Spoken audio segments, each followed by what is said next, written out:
Market के हर move के पीछे एक कहानी होती है, लेकिन उसको समझने के लिए लगती है कुछ strategies.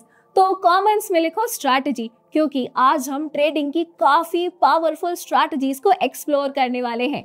My self CA Simran Bakhtiyar and I welcome you all to our 11th episode of Technical Analysis Series with Angel One, जहां हम स्टॉक मार्केट का बेसिक्स टू एडवांस कवर करेंगे।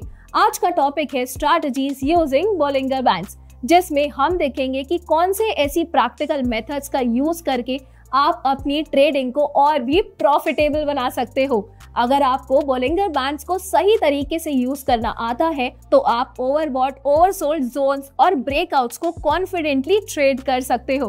तो चलिए आज के इस एपिसोड को स्टार्ट करते हैं। जैसा कि हमने लास्ट एपिसोड में समझा कि बोलिंगर बैंड्स 3 पार्ट से बनते हैं। First is middle band which is 20 day simple moving average, second is upper band and third is lower band.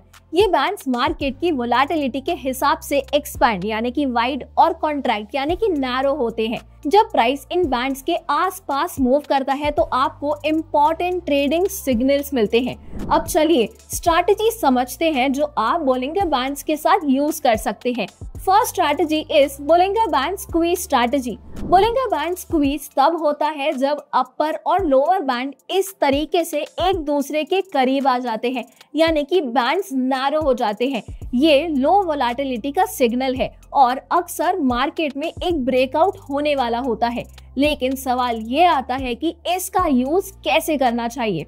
चलिए इसे भी समझ लेते हैं। जब इस तरह एक स्क्वीज दिखे तो ब्रेकआउट की डायरेक्शन आइडेंटिफाई करने के लिए प्राइस एक्शन का वेट करें। अगर प्राइस इस तरीके से अपर बैंड के ऊपर ब्रेकआउट करे तो ये एक बाइंग सिग्नल हो सकता है, और अगर प्राइस इस तरीके से लोअर बैंड के नीचे ब्रेकआउट करे तो ये एक सेलिंग का सिग्नल हो सकता है।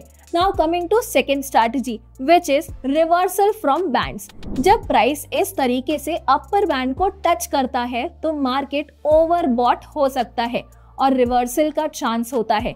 वहीं प्राइस अगर इस तरीके से लोअर बैंड को टच करता है तो मार्केट ओवरसोल्ड हो सकता है और प्राइस वापस ऊपर जा सकता है। चलिए इसे कैसे यूज करते हैं वो समझ लेते हैं। जब प्राइस इस तरीके से अपर बैंड को टच करे और बेरिश कैंडल बनाए तो ये एक सेलिंग सिग्नल हो सकता है, और जब प्राइस इस तरीके से लोअर बैंड को टच करे और बुलिश कैंडल बनाए तो ये एक बाइंग अपॉर्चुनिटी हो सकती है। Now coming to third strategy which is trend following with Bollinger bands. Middle band को एक डायनामिक सपोर्ट और रेजिस्टेंस के रूप में यूज करके ट्रेंड फॉलो कर सकते हैं। अगर प्राइस इस तरीके से मिडिल बैंड के ऊपर है तो मार्केट अप ट्रेंड में है। मिडिल बैंड से रिट्रेस होने पर बाय करें और ट्रेंड के साथ चले, और अगर प्राइस इस तरीके से मिडिल बैंड के नीचे है तो मार्केट डाउन ट्रेंड में है। मिडिल बैंड से रिट्रेस होने पर सेल करें। Now coming to fourth strategy that is double bottom and double top patterns. Bollinger bands के साथ डबल बॉटम और डबल टॉप पैटर्न्स का यूज करके स्ट्रॉन्ग रिवर्सल ट्रेड्स आइडेंटिफाई कर सकते हो। इसका यूज इस तरीके से कर सकते हैं, जैसे जब प्राइस लोअर बैंड को 2 बार कुछ इस तरीके से टच करे और दोनों ही बार हायर लोज बनाए तो ये एक डबल बॉटम है जो कि एक बाइंग सिग्नल है, और जब प्राइस अपर बैंड को 2 बार कुछ इस तरीके से टच करे और दोनों बार ही लोअर हाइज बनाए तो ये एक डबल टॉप है जो कि एक सेलिंग सिग्नल है। तो दोस्तों ये थी बोलिंगर बैंड स्ट्रैटेजीज की एक कंप्लीट गाइड। तो अगर आपको ये वीडियो हेल्पफुल लगा हो तो लाइक करें, शेयर करें एंड एंजल वन के इस यूट्यूब चैनल को सब्सक्राइब करना ना भूलें, और अपने डाउट्स और सजेशन नीचे कमेंट्स में जरूर लिखें। मिलते हैं नेक्स्ट एपिसोड में एक और नए टॉपिक के साथ। तब तक के लिए happy trading and keep learning. Investments in securities market are subject to market risk. Read all the related documents carefully before investing.